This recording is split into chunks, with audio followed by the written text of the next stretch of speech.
Zarba yo'llanadi va darvozabon qaytara olmaydi. Kylian Mbappe topdi. Qaytyapti Fransiya. Makron o'rnidan turdi. Koman. Kumanga o'xshab. Ha, nomlar hech qisi yo'q. Yana bitta hujum. Mbappe zarba. Gol! Kylian Mbappe! Dahshat! 7-chi gol.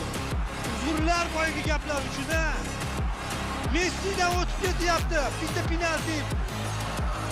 Super pavorot. Mozart konserti qoldiriladimi deyman. Bunaqa ssenariyni bilmadim. James Cameron ham o'ylab topa olmasdi. Ha, chunki cho'kib ketganda Titanik cho'kib ketgandan keyin chiqmagan. Hozir chiqdi bu Titanik qayta. Zarba! Gol! Uchuch! Odammassan Kylian! Odam emas bu Fransiya! Dot. Nima qilyapti? Bu qirollar jangi she'rda aytilgan.